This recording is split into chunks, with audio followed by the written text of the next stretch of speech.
All right, guys. So I'm about to go into the dentist, but I'm just want to get started on more reflections of how to conquer depression. And so you guys already know my theory of depression is a repression of self, and repression in the spiritual community is it's all about shadowing aspects of yourself, anything that you don't want to see or acknowledge, and usually is based on like societal and social norms and pressures. So like you can shadow anything. You can shadow physical qualities about yourself. You can shadow emotional qualities about yourself. You can shadow certain thoughts. And all this repression, it only builds. We feel like repression is dealing with the problem. It's only making it bigger. And that's why they always say when you repress your shadow, you're only feeding it. Like when you're just ignoring it, it's only going to get louder and louder and louder, because it's like a wounded child that needs to be heard. Usually you start shadowing things as a child, but now we're in an age where people are shadowing aspects of themselves because of how society is so perfectionist. But I just want to kind of break down a little bit about our body. So we have a physical body. Our physical body is impacted by physical things, more like toxicity. It could be bone situations. It could be, basically the physical things that can happen to your physical body. But you also have an emotional body or energetic body.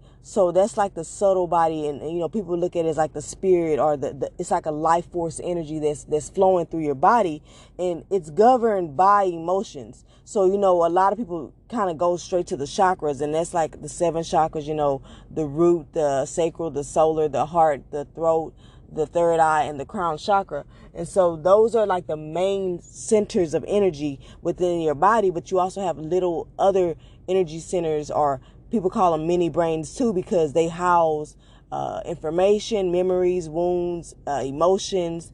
And so anytime you're repressing them or something happens, if you shadow that, or your body may dissociate from it because it feels like you can't handle it, they're stored in those unconscious spots. So that's why sometimes you have physical manifestations of it, like a physical knot in your body. That's because you've stored stress, you've trapped emotions, you've trapped energy within those centers, and it's creating knots. It's creating physical, actual manifestations and adaptations of that emotion that you're repressing, that thought that you're repressing, that feeling that you're repressing.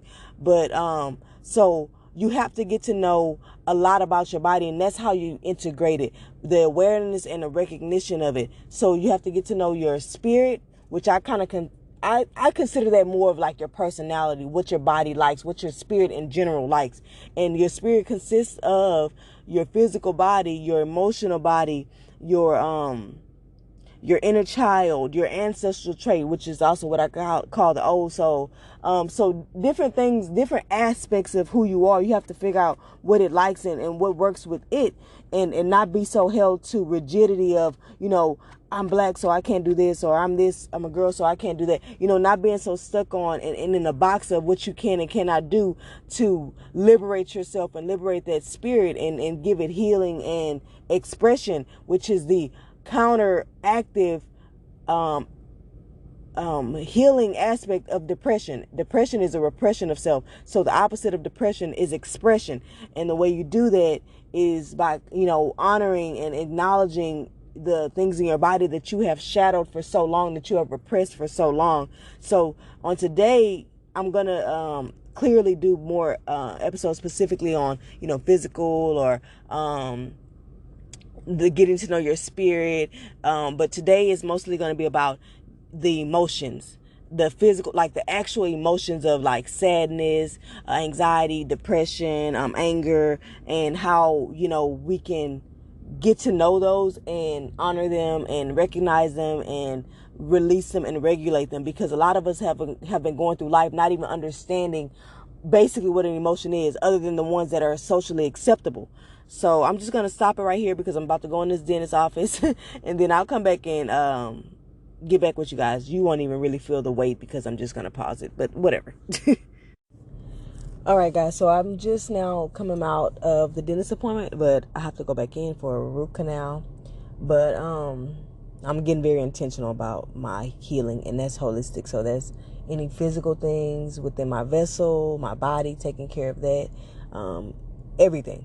But anyway, so just my experience in this dentist office has so many moments that correlate with this episode right here when it comes to emotions. So I'm going to talk pretty fast because you don't really need to take notes or really pay attention. It's kind of just me venting about what happened, and so you can get an understanding of how we have these emotions and we need to start stepping into them, to heal them or whatever, and just be aware of them. So when I first got there was a woman. She was very upset about some situation going on. She was arguing with the other lady, and she was just getting irritated, having her little attitude and whatnot, whatever. But it's just kind of like that moment kind of made me feel uneasy, and so it gave me a little anxiety or whatever, a little anxious, just because you feel that energy, you feel all that anger that she's spewing out at the other lady or whatever, and she's trying to diffuse the situation because she is a customer service, it is a dentist office. She don't want to just get crunk back with her, even though we human, we do want to sometimes. You get ignorant with me, I want to get ignorant with you, but she was holding it pretty good. Then, okay, so I started filling out my paperwork, and my mind started going like, oh, you have bad luck. Look at the odds. Because she was like, oh, ma'am, you're still not assigned. I need you to call your insurance and make sure they assign you to this dentist. So I was like, breathe. Everything's okay. I'm a little nervous because I'm thinking like, oh, what's going to happen now? I done waited all this time for this appointment, and they're going to tell me something. I'm not going to get to be seen. But, like, nope, let's be positive. Let's just, breathe through it. You feeling anxious, just acknowledge it. I feel anxious, and that's okay. I feel scared, and that's okay. I called them, I got it squared away. I got the reference number because this is not my first rodeo, and I would have had to call back again because lo and behold, when she said, did you get the reference number? I was like, yep. She's like, ooh, thank you. I'm like, yes, it's not my first rodeo.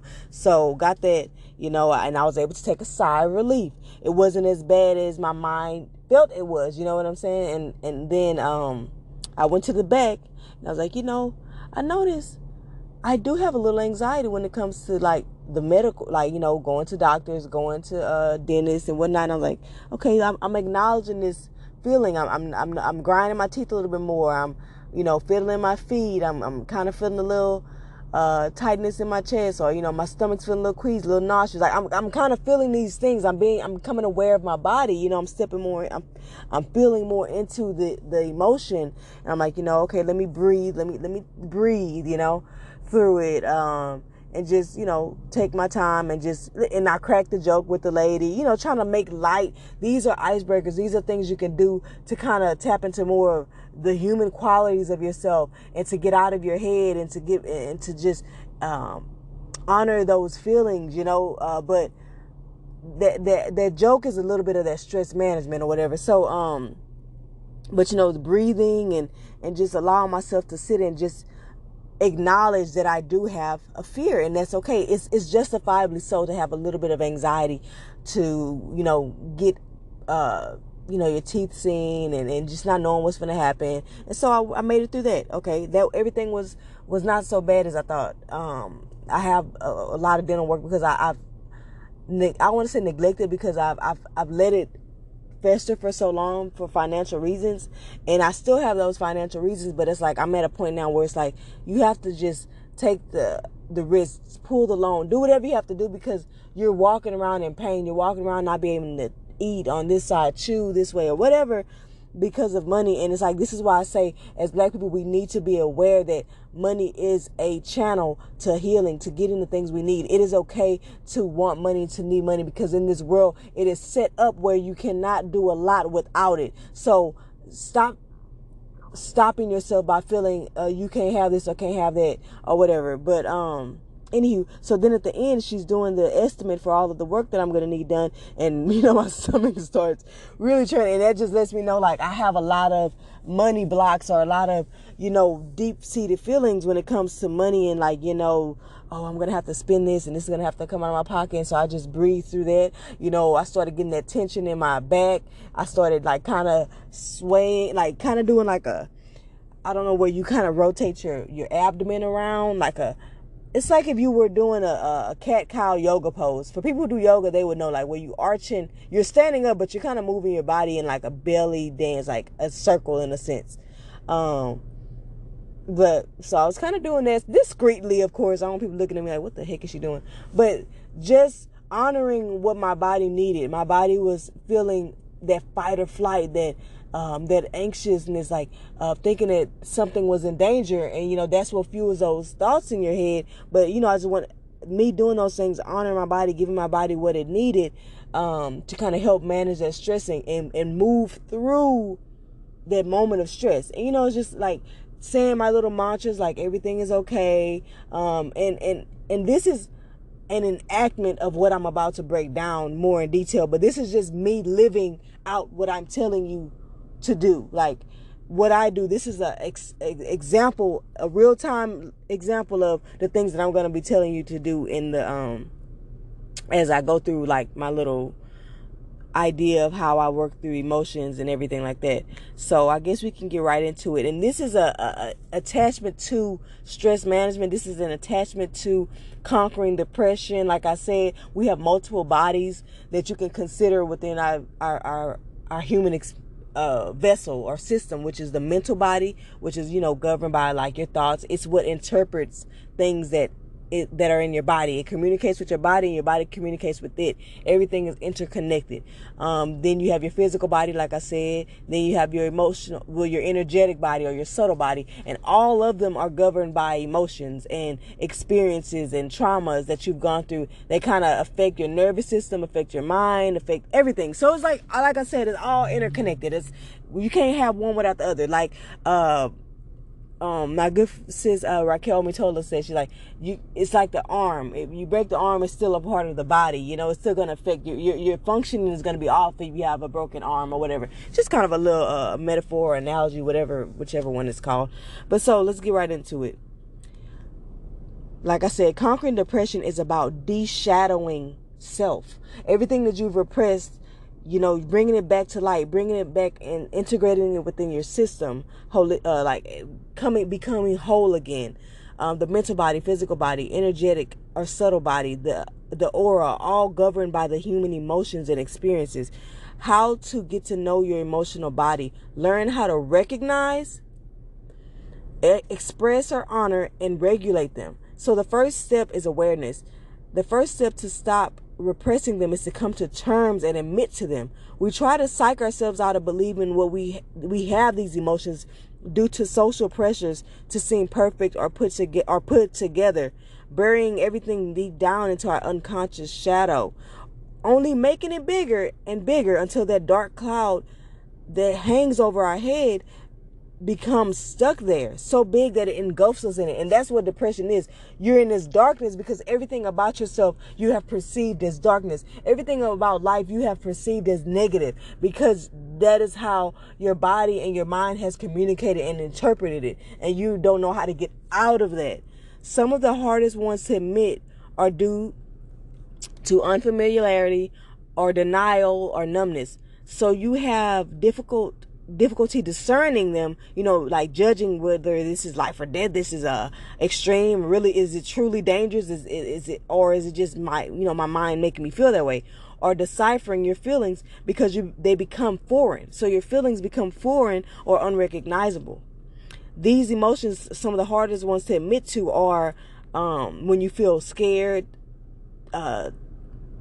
fear, terror, anxious, anxiety, overwhelm, burnout, depression, and anger and rage. Those are some of the main ones that I feel like as Black people we have issues with. And so the next step to me would be recognize. After you have that awareness, you recognize, and this is like basically the shadow work of the emotional body. For Black people, everything is shadow work, low key. Get to know your body. Listen to how it feels in stressful situations. These sensations guide you like a roadmap to the pain, the trauma, the wounds, the experiences, or just overall lost emotions that have been shadowed or forgotten, oppressed or shunned for whatever reasons. For some of my bodily sensations or tensions and No, I'm sorry. I keep saying for some. For me, some of my bodily sensations are tension in my back, in my spine, in my shoulders, the trap area, my neck, my head. Those are some of the other things. I also grind my teeth, bite my cuticles, and have like a nervous stomach, maybe nausea, cramps in the belly when I'm scared or anxious or fearful. So these are ways that I've sat with myself and noticed in different situations, like what my body does. I've analyzed myself. Like I said, mastery of self is what this experience is about. Coping mechanisms are another roadmap to see what's happening internally. You need to continue. Your need to continue to suppress these emotions comes from not feeling safe. So you use substance or behaviors, like adaptive behaviors, to try to control the shadow or these things that you're trying to keep down. And the ego is a big part of that. Not knowing it only makes it bigger and stronger. You're literally feeding the kitten that you were led to believe was a dragon. And now it's actually turning into one. So you see how it's counterproductive. Like the thing you're trying to repress because society tells you you're bad if you do this, you're weak if you do this, you're broken if you do this. You not expressing it and honoring it or giving it space is actually what's making it fester and making it bigger to the point where it's going to come out regardless. So the more you honor that little kitten, the more it can stay a kitten and not become the dragon that you cannot even no longer control.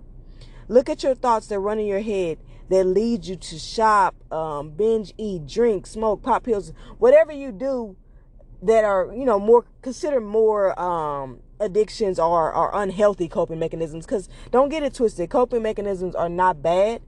It's just about how you allow them to control your life and how you allow them to keep you stagnant. If they keep you stagnant and not moving forward or transitioning through your journey of healing, then they're considered unhealthy to me. But if you can still maneuver through and function through and heal and get to some kind of resolve, then to me they're not as bad as people may say. It may be controversial, but coping mechanisms and addictions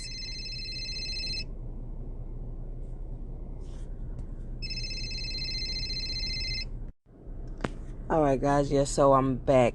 Sorry, I had to get that call. But yeah, so coping mechanisms and addictions can be managed and used to actually help you heal. It sounds controversial, I know. Who knew that they could have actual purpose? In my opinion, you allow the addiction, because you have to think about it. At this point, there is no intervention. It's only you. All you got is you. Everybody can't go into a rehabilitation center. So as long as you're doing this stuff, at least try to have some purpose or intention behind it. You have to use whatever your drug of choice, like weed, what I'm saying, for most people it was weed. Or liquor, whatever you got. Allow that or that substance or that behavior to accompany you in transit through those tough moments as comfort, to soothe or pacify you while you search for answers long enough to make some progress. Like, don't allow it to stop you. Like my sugar addiction, I may binge eat a plate of ice cream, but I may get to some answers and I may get to some kind of epiphany, or I may finish this task, or I may get through it. It's kind of a pacifier. It's kind of a way to soothe yourself and eventually try to find something that is just as good of a soother as that. And then the more and more you do it, the more and more you just become aware of it and honor it, you won't need it as much. Like, I don't need the sugar or the fruit snacks as much because I'm like, it's not so bad. Your body craving this stuff because it's fearful. It's like, oh my God, it seems so much bigger than what it is. These emotions, can I really let them out? Can I really express them? Oh my gosh, in your head is making you interpret it as like life or death. That fight or flight, you're stuck in that overdrive, your nervous system. But the more and more you start doing it, and you start taking those emotional risks and just doing the things that kind of scare you for whatever reason, the germophobia, things that we have that are kind of irrational in sense, and not to downplay it because I have them too, and I'm saying that from experience. But the more and more you just start to actually live them and express them, the more and more it'll quiet and you won't even need those things. And this is not to say, oh, oh, she's condoning drugs. And like I said, at the end of the day, people are going to sit back and critique everything you say. And I'm not here to care. Like, low-key, like, you're going to say, some things you're going to agree with, some things you're not going to agree with. I listen to people all the time, and I'm like, I don't really agree with that. But that works for them. Like, stop being so judgmental. Get out of your ego. Get out of your mind and just take what you need out of it and leave the rest. But yeah, like I said, pacify you as long enough to get the answers to make some progress. Then use moderation to balance and regulate these behaviors in the long run, in the future. The next big step, so you got awareness, then you got recognition. Now you have express and honor. Once you recognize the emotion based on the sensations in your body and the thoughts in your mind, then you express them. You are human. Like, when situations come up that have you feeling some type of way, express that ish. Don't let people make you feel like you're being unprofessional, extra, doing the most, in your feelings.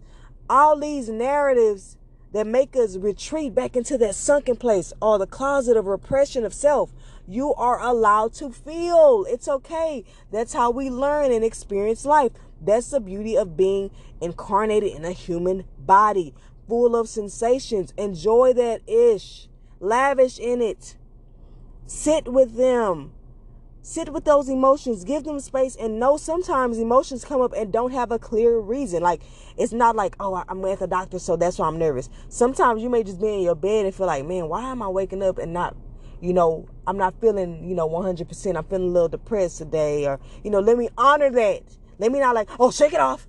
Oh, everything's fine. Yada, yada, yada. No, let me kind of sit with it. Let me delve into it a little bit. Like I said, they don't have a clear reason, but that's okay too. More light is coming within to your body. You're integrating more and more and more. So as that happens, your body is surfacing old wounds that need clearing and healing. And it may not necessarily give you a thought to interpret yet, but thoughts may eventually come up. And, you can kind of gauge with those thoughts like, okay, this is something I haven't addressed before. But sometimes they reoccur, and you got to know that what thoughts deserve attention and what thoughts you're allowed to ignore now, and just label it and move forward. Oh, that's just my anxiety. Bye, bye, bye. Everything's going to be fine. Be quiet, ego. Be quiet, this. And you have to know which ones. Oh, that's kind of new. Oh, that's a memory I didn't really think about. Maybe that did kind of have an effect on me. Let me reframe it. Let me transmute that energy. Let me kind of shift it from something negative and figure out what I learned from it and move on. And what I've noticed, but yeah, like all these wounds that are coming up that need to be cleared and healed. And what I've noticed is for a lot of black people, we've just adapted. And, when I talk about black people, it's not to single us out because, there may be other audience of people, other race that listen to me. This is not a downplay on black people at all. These issues affect all humans. But my focus is my people. Black people, because I feel like we're very marginalized in a lot of things and no one is ever focusing on us, and we need representation and healing as well. So everything I talk about is going to be with the concentration of black people, black identified people of color, minorities in my when it comes to this type of intervention and healing. But yeah, what I noticed is for a lot of black people, we've just adapted a normalcy around this chronic sense of fear or anxiousness that we have to reparent into a mindset of safety and rest, so we can rest and digest. Our nervous systems are in this overdrive. This is why I call it a holistic wellness. It's not just one thing. Like I keep saying, it's all interconnected. It's our society is behind on this way of healing, and the more and more we start to realize and get this new level of collective consciousness, we're taking our power back into our hands. We're taking our healing back into our hands, and not necessarily relying on people who are human just like us, who know only what they've been taught.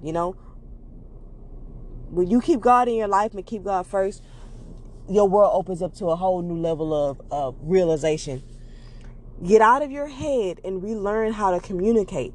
We are having to start over from scratch in this new generation, learning how to stop assuming and just going out there, taking the risk and interacting as human beings. Taking a risk don't mean jumping off a building. Taking a risk for some may be going up to somebody and saying hello, or actually looking someone in the eyes, or actually giving someone a full-on hug. These are things that a lot of people are actually making a phone call instead of a text. You know what I mean? Actually having a human interaction, not so closeted because we care or fear the judgment of others so bad that it's debilitating, immobilizing us from actually living. People always are going to talk. You will never have the ability to change someone. They have to want it, but you can change how you react to them in life. Half the time they can't even control or are even aware of how negative their thought process is. They're stuck in that autopilot of the ego. And some and this is not meant to say like they're less than or we're superior or some kind of hierarchy because we're woke or we understand the ego and we know how to detach from our thoughts. But they're not fully, it is what it is. It's just fact that they may not know fully how their conditioning and ego is running or dictating their inner worlds, realities, and feelings towards others and life in general. And so it's your job to shine your light and continue to live in your truth. Continue to exemplify being human. Go up and talk to people when you feel that awkwardness. Break the ice. Say something. Make a joke. It don't matter how stupid, lame, corny, whatever it may be. These are why we're here. Use your personality. We're losing personality. We're losing characteristics because we're becoming this freaking robots in this world. Clear out, heal, or transmute this trapped or stuck energy. Energy healing can release you from a life of pain. So that's part of the bottom up approach or inside out approach. You know, just like we do things outside physically and we do stuff mentally by coming down and, you know, talk therapy and other things, we also have to acknowledge the spiritual aspect of it, which is, you know, the energy healing. It is real. You know, people use Reiki, people use meditation, people use breath work. There are many channels or avenues to healing emotional energy. There's something called a book called The Emotion Code. You can look into that. I'm still researching. I'm not. I don't really know for sure about it. But you know, there are many ways to get to healing. Regulate your emotional body. Repression of self. Okay, so now you've recognized, expressed, and now it's time to regulate them. Don't dwell too long. That's how you get stuck as well. Emotions are energy in motion. Even depression, you get through the phase by reflecting and learning and knowing when it's time to move on. You have to at some point know, okay, I've honored this, I've recognized it, it's time to move on from this. You know, and another emotion I forgot that is hard for a lot of people to express is grief. And like I said, a lot of these are because of society and how we make people feel and how we stigmatize. I talked about stigmatizing in another episode back, so you can kind of look through that. I believe it's maybe 2 episodes back. I can't remember exactly which one, but stigmas are created as a distinctive roadblock. They make you feel like you can't do something and because of how it'll make you have this guilt, shame, and judgment. But to dispel that, you have to walk around saying F how people think, and not in this mean, I don't care about people, I don't love people way, but it's like you have to just get to a point where it's like, I can't care about what everybody thinks. I can't walk around life micromanaging everybody's thoughts, feelings, and emotions. I have to be true to myself and honor myself at some point. And so that goes to the stress management. Sleep, rest, take a break, take a bath, use mantras or what I call cliches to soothe your spirit. These are just little sayings that kind of calm you down in moments of, you know, anxiety. Like some of the ones that I like are blocks are your blessing, everything in divine time, everything happens for a reason, everything is okay, what's meant to happen will happen, life happens, it will be okay, it is okay to feel blank, or I'm feeling blank, and that's okay. So use these mantras to calm your anxiety, anger, frustration, or disappointment in situations that are out of your control. Remember to breathe. It's not the end of the world. It's not life or death. Some situations are, but we're mainly focusing on the situations that, you know, kind of are interpreted as more extreme than what they really are. And just know this is all going to be in a blog. So if you follow the link to my website, I will be posting these and trying to kind of have a blog that goes with the episode, so that way you can read, print it out, and look at these things written, so you can go back and kind of have a guide, because I know sometimes it's hard to kind of keep up and take notes when you're trying to listen to something. But yeah, some other ones is have fun, play with your kiddos, laugh, have sex with a sacred partner, take a vacation or staycation, meditate, chat with a friend, watch a funny movie, eat a good meal, cook a good meal, clean up the house, declutter, set love limits, which what people call boundaries, say no sometimes, take a walk in nature, work out, get your nails, toes, hair done, go to the spa, get a massage or facial, sing, dance, get a haircut, dress up, get swagged out, get lit, whatever. Tear some boxes up, pop some popping packaging bubbles. It can be literally anything that makes you calm. Let me. It's time to transition out of this now. These are some of the healthy coping mechanisms that we can use to get out of that stuck state. Okay, now let me open the window. Now it's time to let me go outside. I've been in this rut a little bit too long. Let me get myself up, pep myself back up. Let me motivate myself. I've been in this. I've done what I needed to do. It's enough. I have to move forward now. Sorry, my phone's blowing up. All right, guys. So sorry that this episode may sound unprofessional to some people because there's a ringing in it. But like I said, this is real life. I just came back. They couldn't even finish my root canal because I'm gonna get into it, because there's a couple things I almost forgot before I get into roadblocks. Look into ego work. My ego work blogs and episodes to learn how to conquer and detach from the mind. Remember, thoughts are roadmaps as well, because remember I said that we have mental body, physical body, and energetic body, and they're all governed by emotion. So you got to learn how to conquer all of them and heal all of them, because they're interconnected. They communicate with each other. I will also be making an episode on the body as well, so we can learn about different autonomic responses to emotions. The dentist was a great example. They couldn't even finish my root canal because my legs started shaking so much. And animals actually do this naturally when they go through a trauma. They shake it off, and that's how they release their energy. But my body was doing it automatically, without, involuntarily. I couldn't control it. I was trying to put my hand on my leg and everything. It was stopping. And consciously I was good, but unconsciously somewhere that inner child was afraid of, that word hemorrhaging triggered my inner child, and those wounds and that fear of blood and that fear of, oh, what's happening. So my body went into fight and flight mode, and that nervous system went in overdrive. My nerves is bad. People say your nerves bad, and are you getting on my nerves, or all these sayings we got. They have validity. They have truth to them. That's your nerves going into overdrive. You can't even control it no more at that point. She literally had to stop. She, low key, I was making her nerves bad. I could tell. She was trying to be calm and whatnot. But she's yeah, I'm just going to fill this up and give you the antibiotics and all this stuff. We'll do it. We'll catch back up on it. So also, another couple things I forgot. The guilt trip. I was talking to my cousin, whatever, we were just talking about some different things. And sometimes in our, community, we feel guilty when we don't respond to traumas or bad news or challenging situations the same as everybody. We feel like if we're not crying with everybody, then we don't care. Or that's how we seem. And it's we're forcing emotions that we don't have. But when you learn how to regulate your emotions and you honor them when it feels natural to you and you're not forcing it, you get more in control of it, and you don't have to just cry and be sad or be in grief all the time, because you've processed it already.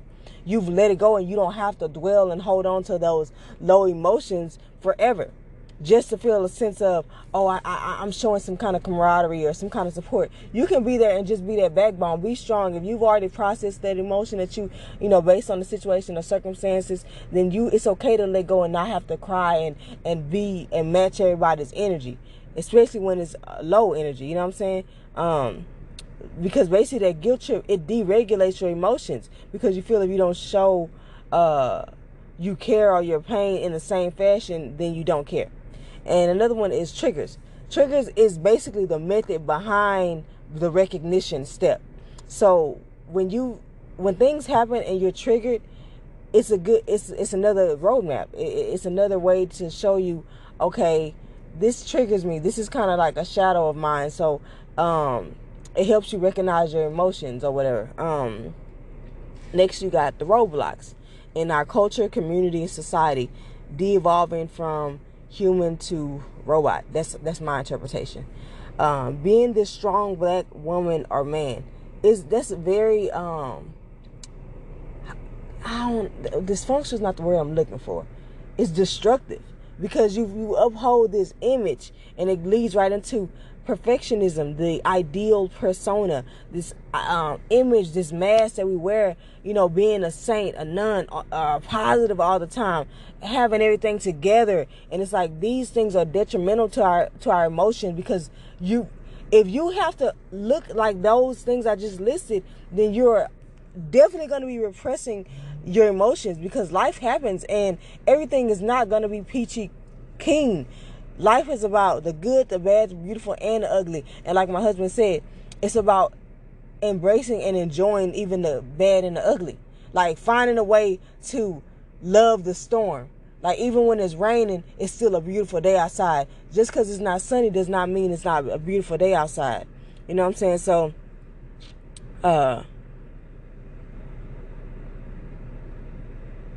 but yeah, sometimes being authentic in your human reaction gives someone you can only be, how can I say, woo-sa so much. Sometimes being authentic in your human reactions gives someone a taste of their own medicine, which may be the wake-up call they needed for a breakthrough. And I'm not saying going around thinking you giving somebody what they need, but sometimes your natural instinctive reaction, you ain't controlling. You're not so in your head trying to be like, oh, I should be doing this, I should be doing that. But sometimes things happen, and that person needed to hear that, or that person needs to react, and you're like, dang, I shouldn't have said that, and you feel kind of guilty, low-key.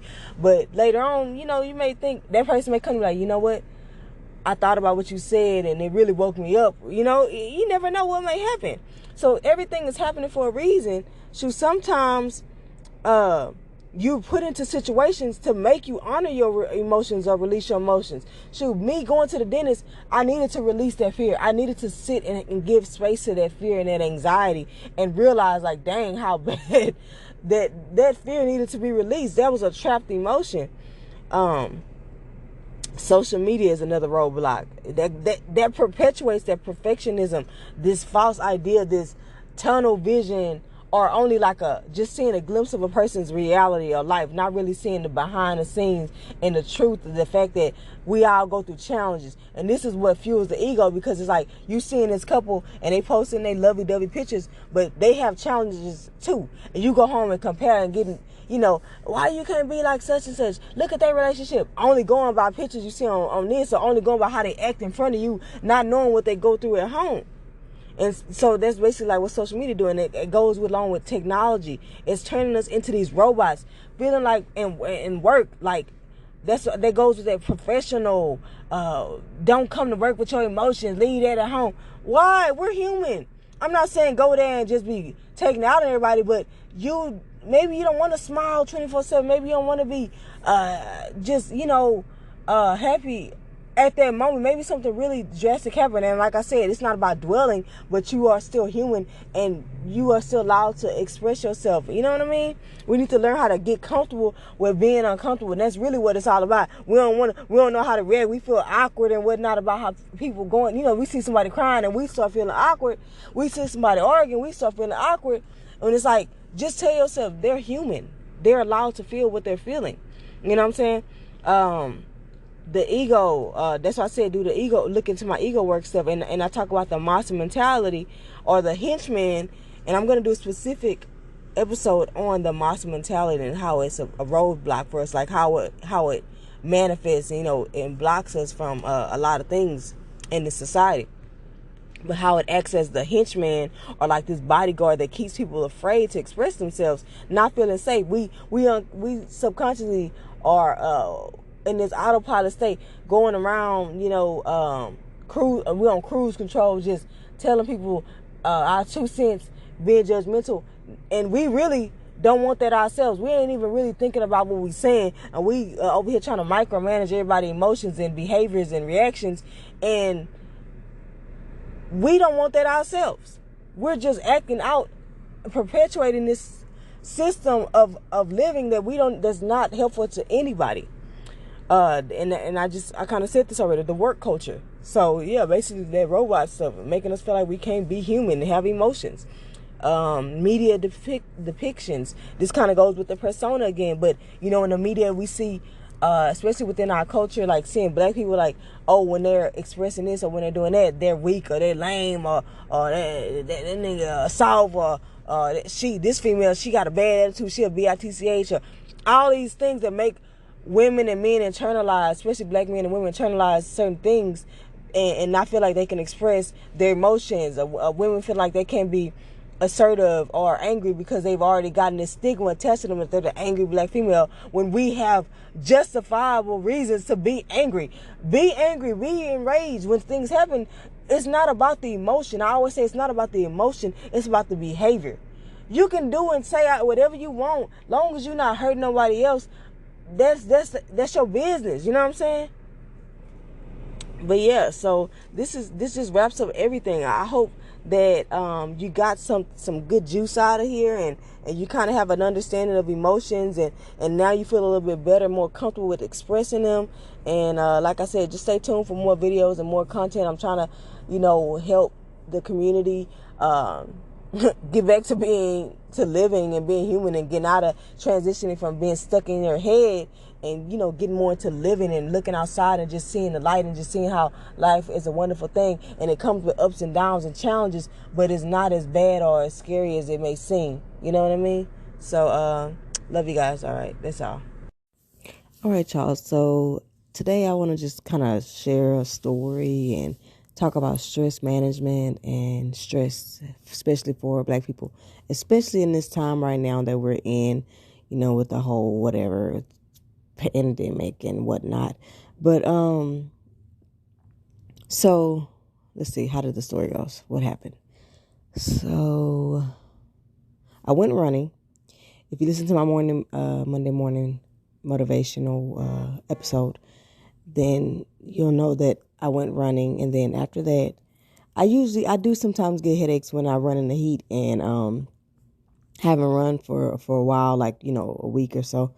But the headache I get migraines, but this one was exceptionally intense.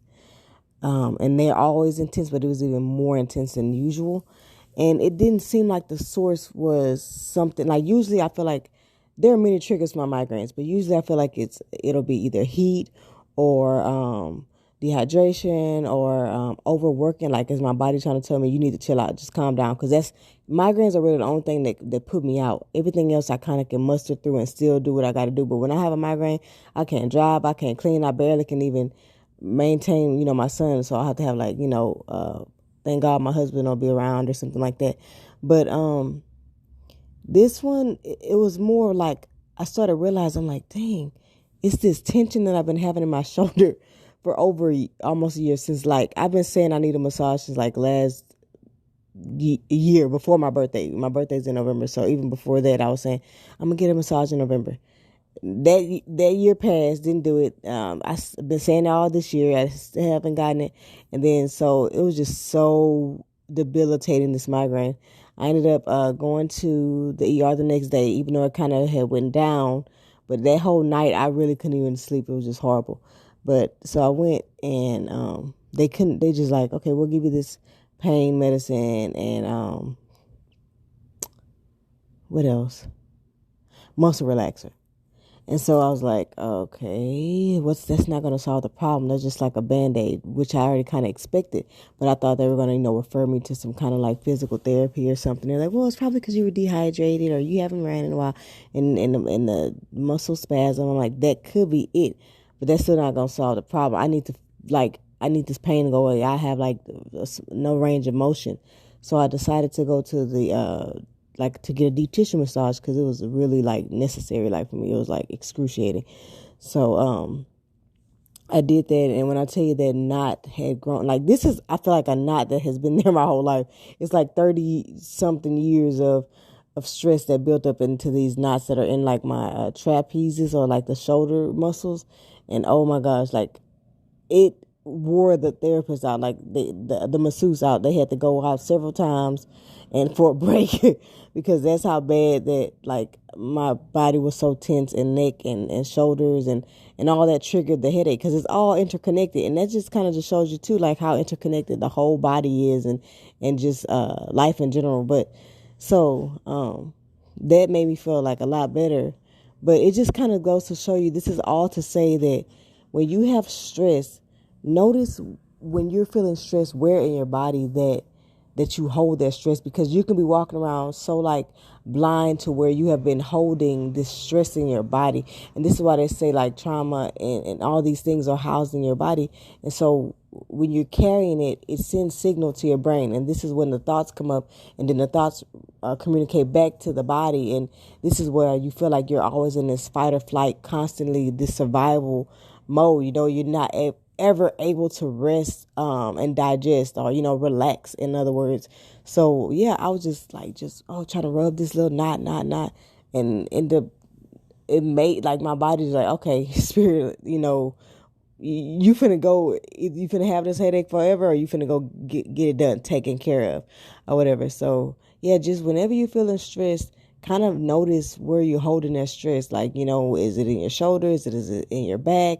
And, part of, self-love is self-care, and you need to maintain that as well. I know for a lot of us, we didn't really grow up knowing about going to get massages or doing these types of things. And for me, that was like my first massage ever. So it was something new to me, professional wise, whatever. But it was something new to me to do, and it was very necessary. And it's something that I do want to incorporate in my daily, not daily, but like, monthly, or, every so often, like self-care regimen. So these are just things I want you to contemplate, because we are in stressful times, and a lot of times we just go through life and not even being consciously aware of the things that's going on within our body. And the more and more I become, how can I say, not analytical, but the more and more I like just analyze and pay attention to my body and get more into my body, I notice the things that it needs. And that's part of the spirit as well. Your spirit is communicating through your body. Your body is your oracle.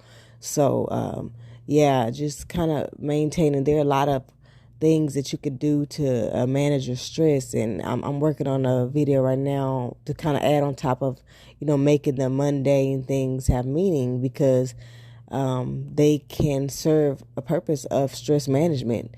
And so yeah, but yeah, basically try to do like, how can I say, yeah, just being mindful of that, guys. So be mindful, do some self-care, make sure you're staying aware of your body and its needs, and take care of that vessel, because it's important. Your body is important. But that's all I want to say. I want to do just a quick thing about that, share that, and kind of keep you guys aware, and stay, how can I say, continue to maintain your stress and deal with those issues that you may be having. Allow yourself to hold space for healing. Allow yourself the space to validate your feelings, and just sit with the feelings that you're feeling. And you may need to use like a channel, and at first, because it may be hard for you to even recognize your feelings, you may need to listen to some music that help you release pain. You may need to pray. You may need to meditate. You may need to listen to a guided meditation on uncertainty, or anxiety, or heartbreak, or basically whatever you think you may be going through. If you can't reflect on it and like pinpoint what it may be, because sometimes you just feel sad and you don't know why. Sometimes you just feel melancholy, or just numb or indifferent, and you don't even know what's going on. And sometimes it's because you're just chilling. We in this society feel like we always have to be happy, or we always have to be upbeat and uplifted, and if we're not, then that means we're depressed, or that means we're sad, or that means we're the opposite extreme. We have to get out of this black and white mentality and know that there is gray area, there is a middle ground. Like, it doesn't, because you're not happy does not mean you're automatically sad. You could just be calm, you can be content and calm. Like, you can be happy and emotionless. Like, you know what I'm saying? Like, we have been given, how can I say, idealistic or superficial or perfectionist type images of what emotions look like. Happy doesn't just look like smiling and gleeful all the time, or sad doesn't look like crying and sobbing all the time, or depressed doesn't look like crying and sobbing all the time. That's what people don't realize, is you have to tap more into what are you actually feeling, not how do you look on the outside, because we've gotten so good at masking our emotions and our feelings that feelings are foreign to us at this point. And so a lot of times we're confused and we don't even know what to feel, because we have masked them so long and repressed them so long that we're unfamiliar with them. So it's really about getting to know and your inner world, recognizing it as you awaken that, and transcend beyond the societal way of repression of yourself. You know, this robotic society we have, this de-evolving society of, you know, as technology advances, our communication and our emotional expression decreases, and we become like emotionally immature, illiterate, all of these things, because we think we have to walk around perfect all day and not have the human experience, which is all about feeling, thinking, having emotions, all these things. That's what we came here for. It's to feel, it's to have these emotions, have these experiences. It's not about killing it with kindness all the time. It's about a balance. It's about do what is best for you at the moment, and learning the lesson from whatever you do at that moment as well. You know what I'm saying? It's like, it's not trying to put on a mask of perfection or a mask of happy or a mask of positivity. It's about doing what feels right at the moment, but being more conscious of your actions, so that you know that you have the power and the autonomy and the sovereignty to choose. You have choices. Just having that consciousness to know that you have choices, and you don't always have to act in a triggered reaction. Now you can be more consciously responsive, because triggers are not necessarily going to go away, but you will become more conscious of them, to the fact that you can know, oh, I don't have to react this way. I can take control of my inner world. I know that that does not define me. I know that this situation does not define me. I know that what this person is yelling at me or telling me does not have to change my energy. I'm the alchemist of my energy. Alchemy is the ability to change and shift the energies within you.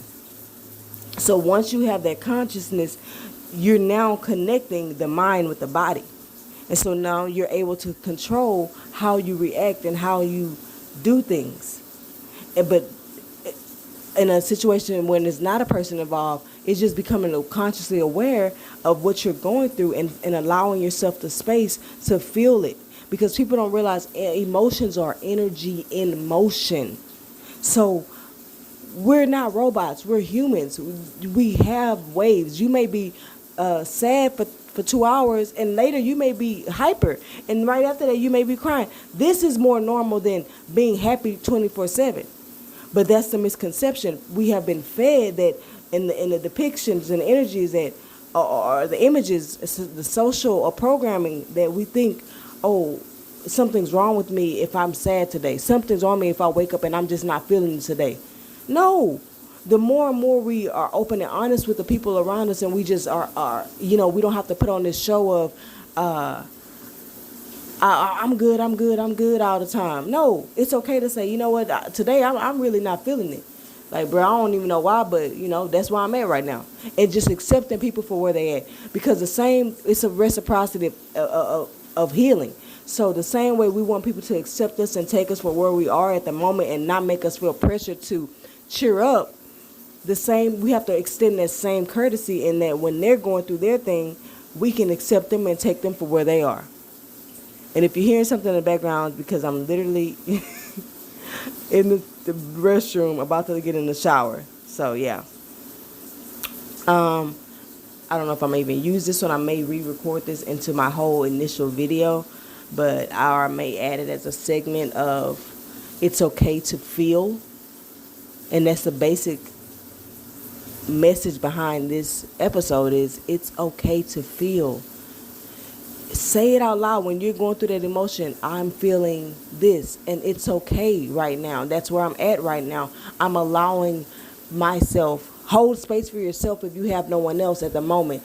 Learn to be self-sufficient, but it's okay to also reach out for help. It's okay to put your pride down and ask for help, or to ask for support, or to ask for prayers, or to ask for guidance. That's okay. That does not mean there's something wrong with you. That does not mean you're crazy. What's going to make you crazy is when you don't ask and when you think you can do it all on your own. You know, if you have faith in God, pray. But that alone does not always work, and don't feel bad if it doesn't work alone. You know what I mean? Sometimes people make you feel pressure like, well, you don't have enough faith. That's great. But what people don't realize is healing is a holistic thing. You being spiritually strong is not enough. You need to be emotionally strong, physically strong, mentally strong. It's a connectivity, an interconnectivity. Your mind needs to be at peace. Your emotions, you need to be aware of them. Your body, you need to make sure that there's nothing physiologically going on, because sometimes you have actual physical chronic pain and you don't even realize it. I was going through my teeth. I was having chronic pain with my teeth. That triggered migraines. That migraine triggered my emotional state. My emotional state triggered my thought processes, because my mind is always trying to figure out, why are you going through this pain? Now it creates all these false stories when ultimately it's really just a headache. It's really just me feeling overwhelmed with this migraine and depleted and defeated. So that now my mind wants to put some kind of label or story behind it when it's not even that. So it's like having this awareness of your whole. This is why I like to do holistic wellness checks. And what you can do is, what I'm going to do is I'm going to get like a board, poster board, something cheap, 50 cents at Dollar General. Get you a board, get you a Sharpie. You can color code it. I like to color code things. You can say like mentally, you can do a purple to kind of go with the crown chakra. You can do like a column for mental. You can do a column for physical. You could do a column for emotional and a column for spiritual, and title it holistic wellness check. And every morning you can do it before you get out the bed, just mentally in your head, or you can kind of throughout the day as well, or you can write it on this board, and you can get it laminated. Go to one of those teacher supply stores and get it laminated and do like wet erase on it. And every day, how am I feeling mentally? Am I at peace? Am I having a little anxiety? And validating that. Just saying, okay, that's where I'm at right now. And that's okay. Reparenting those inner child. As children, we were not given the regulation of, because our parents didn't know how to do it. They didn't know. They did the best they could with what they had. Like they may not have been very emotionally aware, or they may have always been taught to just suck it up, stop crying, just tough it out. We strong. This narrative of strong really means put more layers of this mask on. Repress. And all repression does is depression, chronic stress, chronic worry. Your body being on this constant state of fight or flight, constantly in survival mode, not allowing yourself to recenter, not allowing yourself to get balance and homeostasis. So, just validating that, because giving your inner child what it needs. And usually your inner child will communicate with you through sensations. So your physical body, that's where we hold a lot of the stress. That's where we hold the trauma and the wounds of, things that we've gone through. So sometimes when you're feeling those tensions, you can ask yourself, okay, what's happening right now? But, basically, so validating whatever you're feeling, allowing it to be, and not judging it, and not giving it shame or not feeling guilty. When you take away guilt, shame, and judgment and fear, you're free to be.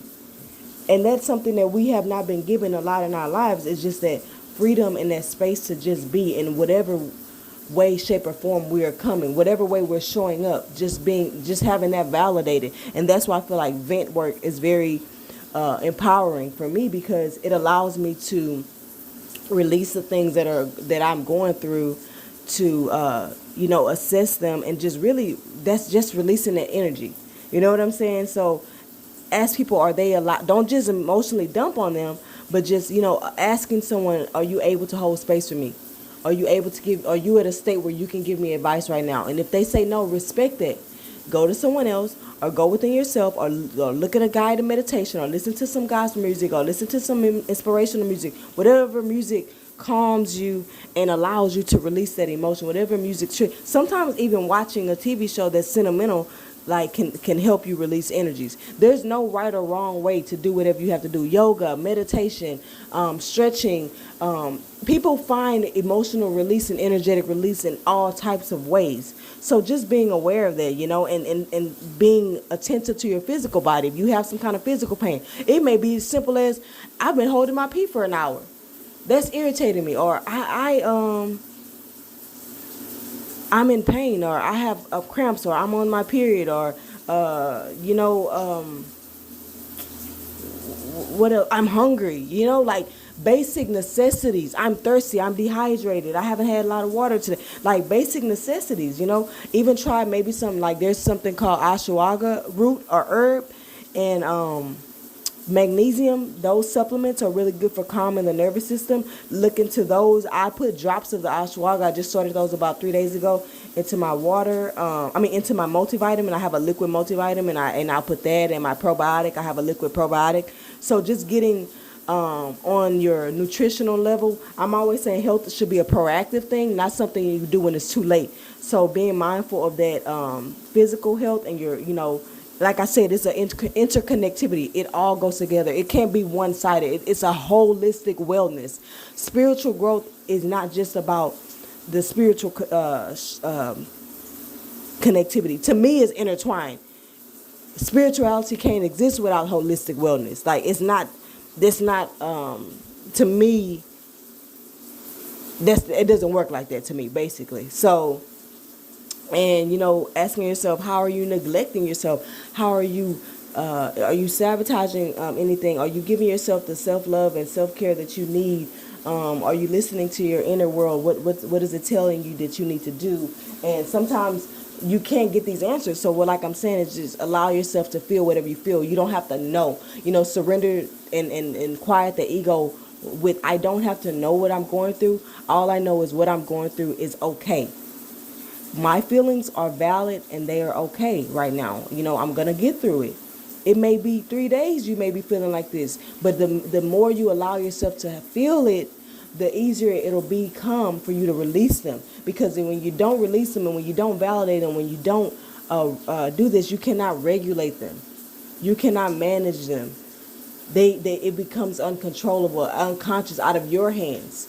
So you have to continue to stay in the driver's seat by allowing yourself to have space to be. If you can't get that space from anyone else, you have to do that within yourself. If your environment does not give that to you, you have to cultivate that on your own. You have to take that action and create that environment for yourself. Be consistent. Be diligent. But yeah, I just really want to put that, because I feel like in our community, with this Massa mentality, we become henchmen for the agenda of, suppressing the black spirit. To uplift the black spirit, it's about letting each other be, letting each other grow and evolve and change, and giving them that space and holding that space, and not holding them to a standard of our own personal biases. If a person is not hood enough for us, okay, now they lame, now they weak. If a person is very sentimental, if a person listening to, this kind of music, or if a person wants to practice different modalities, they want to do Reiki, they want to do yoga, they want to do Buddhist practice, now something's off about them. Now they'll sell out. Now they're not really fully black. All of these ignorances we have because it's something unfamiliar. Like I always say, just because something is unfamiliar to you does not mean it's wrong. Does not mean it's bad. We have to stop demonizing things and practices that are different from ours, because that makes a person, we can sometimes internalize that. We are all healing. We're all on fragile foundation, and we need to uplift each other, not bring each other down. Oh yeah, and also my goal is to constantly, be vulnerable and have that bravery to express my journey with you, so that we can further destigmatize the idea of having a mental health issue and being black. You know what I'm saying? Like, I feel like in the black community we hold ourselves to a higher standard for some reason, despite all the trials and tribulations that we go through. It's like we there's this misconception that we're just invincible and that we can handle every single thing, and that is very that's destructive. That's very how can I say, it's unrealistic. For one, it's great that we can harness our power, our resilience, but it's counterproductive, because then we don't allow us any time that we're outside of this invincible ideology or image. Now we're weak. Now we're automatically a failure, and that internalization is not healthy.